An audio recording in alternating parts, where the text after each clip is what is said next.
Hello dear students, so we proceed with the next topic of chapter number 13, that is simple applications of tools of demand and supply curve. So some simple applications of the tool of supply and demand curves. There are two cases of government intervention in the commodity market. तो कहते हैं दो cases हैं जब government intervene करती है या interfere करती है कमोडिटी मार्केट में. Number one, we are having the price ceiling. Number two, we are having the price floor. So we discuss these both terms in detail. Firstly, we are having the price ceiling. So in a competitive market, prices of goods and services are determined by the forces of supply and demand. कहते हैं competitive market में prices कौन determine करते हैं? Goods और services के supply, forces of demand and supply. In developing countries like India, essentials of life like food, grains, life-saving medicines are often found to be extremely scarce. तो कहते हैं हमारी कंट्री जैसे इंडिया जहाँ पे essentials of life क्या है? Scars हैं. Consequently, their own open market prices are often very high. तो कहते हैं इनके open market prices बहुत ज़्यादा high हैं. Their prices may be so high that the bulk of the poor population finds it's difficult to buy them. तो कहते हैं इसीलिए कहते हैं जो लोग हैं वो नहीं खरीद पाते इन गुड्स को because ये open market prices are really high. So it led to undernourishment and malnutrition. तो कहते हैं इन्हीं situations की वजह से undernourishment और malnutrition arise होता है. Such a situation often compels the government to introduce price ceiling. कहते इसी वजह से ऐसे सिचुएशंस की वजह से गवर्नमेंट कंपेल हो गई कि उनको इंट्रोड्यूस करना पड़ा price ceiling. So what do mean by that price ceiling? It particular means a fixing a maximum price for a commodity. इसका मतलब है कि हम पर्टिकुलर कमोडिटी का मैक्सिमम प्राइस फिक्स कर रहे हैं which is generally lower than the equilibrium market price. जो कहते हैं इक्विलिब्रियम मार्केट प्राइस है ना, उससे भी कम होता है. So ceiling is basically it means maximum limit. Price ceiling means maximum price of a commodity. Price ceiling का मतलब है मैक्सिमम प्राइस एक पर्टिकुलर कमोडिटी का that the seller can charge from the buyers, जो कि सेलर्स चार्ज करते हैं buyer से. ऑफन कहते हैं गवर्नमेंट क्या करती है? फिक्स करती है इस प्राइस को lower than the equilibrium market price of the commodity. क्यों गवर्नमेंट फिक्स करती है इस प्राइस को lower than the equilibrium market price? That क्योंकि पुअर इसे अफोर्ड कर पाए, so that poor can afford to buy it. Next we are having However, when price ceiling is introduced, supply and demand forces are impacted. तो कहते हैं जब सब price ceiling introduce हुई तो सबसे ज़्यादा इम्पैक्ट सप्लाई और डिमांड फोर्सेस पे था. Let us assume that the concern commodity is bajra. हम ये अज्यूम करते हैं कि कमोडिटी बाजरा है. There is a staple food in the deserts of Rajasthan. कहते हैं एक स्टेपल डाइट है राजस्थान के लोगों की. There is a large number of buyers and sellers of bajra in the desert of Rajasthan. और कहते हैं लार्ज नंबर ऑफ बायर्स और सेलर्स हैं बाजरा के राजस्थान में. The market for bajra is almost similar to that of a perfect competition. कहते जो मार्केट है बाजरा की वो सेम है as that of perfect competition. Accordingly we are assuming that the market price of bajra is determined by the forces of supply and demand. कहते इसलिए हम assume करते हैं कि जो मार्केट प्राइस है बाजरा का उसे किसने डिटरमाइन किया? Forces of supply and demand. So we are having this x axis and y axis. On x axis we are having quantity, on y axis we are having the price. So this is a ceiling price. ठीक है. The detailed description is as follows. MD is a demand curve and MSP is the supply curve of bajra, and E indicates the point of market equilibrium. OP क्या है? Equilibrium price. OQ क्या है? Equilibrium quantity. The poor people in the desert of Rajasthan cannot afford to buy bajra at OP price. कहते लोग OP price पे नहीं खरीद पा रहे. The government fixes the price ceiling at OP and it is lower than the equilibrium price. तो कहते ये क्या है? Equilibrium price से कम है. Ceiling price is likely to impact the market supply and market demand. तो कहते हैं when price reduces from OP to OP star और dash ना, तो कहते इससे प्राइस रिड्यूस होकर OP डैश और स्टार पे आ गया तो डिमांड क्या हो गई? एक्सटेंड हो गई from OQ to OQ2. On the other hand, supply contract from OQ to OQ1. Supply contract हो गई तो कहते हैं एक गैप इमर्ज हो गया मार्केट डिमांड और मार्केट सप्लाई में. और ये वो सिचुएशन है जब डिमांड ज़्यादा होती है सप्लाई से. It is a situation of excess demand. Excess demand is basically Q1 and Q2. OQ2 minus OQ1 calculate करेंगे तो Q1 और Q2 आएगी excess demand. So excess demand कहते बाजरा की उसके अपने इम्प्लीकेशंस थे.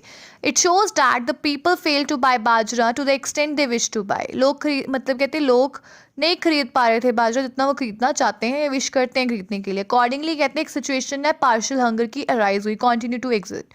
तो कहते हैं how can this problem B tackled, कि हम कैसे इसे टैकल करेंगे। राशनिंग इज द रेमेडी, तो कहते हैं राशनिंग एक सॉल्यूशन है। Each person is allocated a fix Kota of bajra at the selling price. कहते हैं हम हर एक बंदे को एलोकेट कर देंगे फिक्स्ड कोटा उसके बाजरा का एक सेलिंग प्राइस पे। अकॉर्डिंगली कहते हैं everybody gets a fair amount of the commodity, सबको कहते हैं फेयर अमाउंट मिल जाएगी कमोडिटी की। The problem of hunger is addressed along with the problem of price, और कहते हैं दोनों ही चीज़ें प्रॉब्लम ऑफ हंगर और प्रॉब्लम ऑफ प्राइस दोनों ही एड्रेस हो जाएंगे सेम टाइम पे। बट कहते हैं जो प्राइस सीलिंग है राशनिंग के साथ is not totally free from demerits. कहते हैं इसके अपने नुकसान है, प्राइस सीलिंग फ्री नहीं है राशनिंग के साथ अगर हम यूज़ कर रहे हैं दोनों मेथड्स को, इसके भी अपने डीमेरिट्स और डिसएडवांटेजेस हैं। You are to stand in the long queues to get your allotted quota of the commodity. कहते हैं एक नॉर्मल ह्यूमन बीइंग को अपना अलॉटेड कोटा मतलब लेने के लिए लॉन्ग क्यूज में खड़ा रहना पड़ता है पर्टिकुलर कमोडिटी के लिए। You may be offered a low quality product, कहते हैं ऐसा भी हो सकता है कि एक नॉर्मल ह्यूमन बीइंग को लो क्वालिटी प्रोडक्ट मिले। Ration goods are often sold in the black market rather than being delivered to the poors, और कहते हैं जो राशन गुड्स हैं वो कहते हैं ब्लैक मार्केटिंग पे भी लोग बेच सकते हैं, सेल कर सकते हैं in spite of that deliver to the poor people. So black marketing compounds the problem of scarcity and keeps the poorest of the poor in a state of deprivation. तो कहते हैं ब्लैक मार्केटिंग से क्या होता है, scarcity की problem भी rise होती है और पुअर एक डेप्रिवेशन की स्टेट पे पहुंच जाता है, जब उसे डिस्ट्रॉय करने की स्टेज होती है वहां तक पहुंच जाता है डेप्रिवेशन की स्टेज पे। If a price ceiling with rationing is to succeed, कहते हैं अगर हमें ये दोनों चीज़ें सक्सीड करनी है, प्राइस सीलिंग भी और राशनिंग भी, the government must evolve a system that ensures that goods are actually delivered to the poor. तो कहते हैं गवर्नमेंट को अपना डिस्ट्रीब्यूशन सिस्टम इम्प्रूव करना पड़ेगा। The government has to improve it distribution system, और कहते हैं गवर्नमेंट को एक ऐसा सिस्टम बनाना पड़ेगा जिससे वो इंश्योर करती है लोगों को that goods are actually delivered to the poor people. Next we are having the price floor. So price floor means the lowest or minimum price fixed by the government for the product. Price floor का मतलब होता है एक minimum और lowest price जो कि government fix करती है एक पर्टिकुलर प्रोडक्ट के लिए। The government fixes the floor price for farm product, कहते हैं गवर्नमेंट ने फार्म प्रोडक्ट्स के लिए प्राइस फिक्स किया। This regulate the income of the farmers, कहते हैं उससे जो फार्मर्स हैं उनको इनकम जनरेट हुई। Farm products like wheat and rice are seasonal in nature, कहते हैं फार्म प्रोडक्ट्स क्या है, सीजनल इन नेचर है। These products are harvested and sold in a very short time span. तो कहते हैं इनको क्या है, इनको हार्वेस्ट और सोल्ड किया जाता है, फार्मर सारे के सारे करते हैं in a very short period of time. Often there is a glut or excess supply in the market, कहते हैं एक्सेस सप्लाई की सिचुएशन भी अराइज होती है मार्केट में।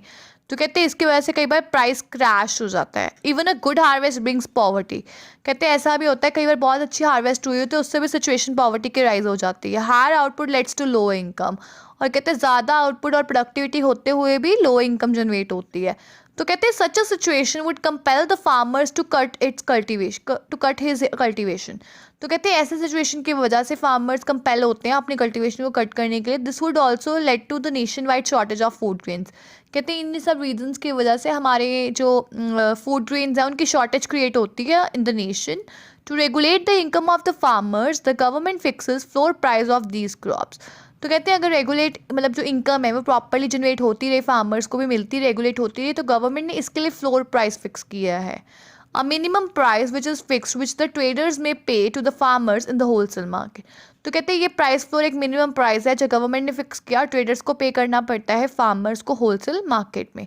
But the traders may not buy wheat at the floor price, but कहते हैं traders floor price पे बाय नहीं करते वीट को। What happens in such a situation, तो क्या होता है उस सिचुएशन में। Now the government offer support price to the farmers. तो कहते हैं गवर्नमेंट क्या ऑफर करती है, सपोर्ट प्राइस ऑफर करती है फार्मर्स को। It is a price at which government buy the entire product of the farmers which they fail to sell in the open market. कहते हैं वो प्राइस है जब गवर्नमेंट बाय करती है सारा का सारा प्रोडक्ट, एंटायर प्रोडक्ट फार्मर का, जो वो नहीं बेच पाते ओपन मार्केट में फ्लोर प्राइस पे।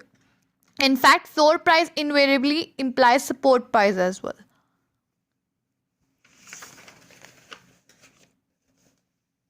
Implications of the floor price and support price are illustrated through the figure. So this figure shows that we are having a quantity on x-axis, price on y-axis. The diagram shows that OP is the equilibrium price and OQ is the equilibrium quantity of wheat. The government fixes OP star or dash as the floor price higher than the equilibrium price. उन्होंने government ने OP star fix कर दिया. सो कहते हैं इसकी वजह से क्या होगा, जब ये ज़्यादा प्राइस फिक्स कर दिया, डिमांड क्या हो जाएगी, कॉन्ट्रैक्ट हो जाएगी from OQ to OQ1. Supply क्या हो जाएगी, एक्सटेंड हो जाएगी from OQ to OQ2. So MD is that market demand for that wheat and MS is a market supply for the wheat. So accordingly it is a situation arise of excess supply.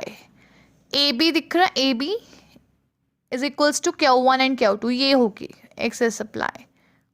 So OQ2 minus OQ1. So the government buy the surplus and store it as a buffer stock. कहते government क्या करेगी, buy कर लेगी, इसको store कर लेगी as a buffer stock.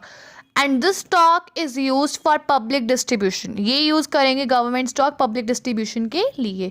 However, the cost of storage of wheat as a buffer stock is a major demerit of the floor price or spot price policy of the government. तो कहते हैं ये जो cost है storage की wheat की as a buffer stock, वो एक मेजर डीमेरिट और डिसएडवांटेज क्रिएट करता है फ्लोर प्राइस और सपोर्ट प्राइस पॉलिसी गवर्नमेंट के लिए.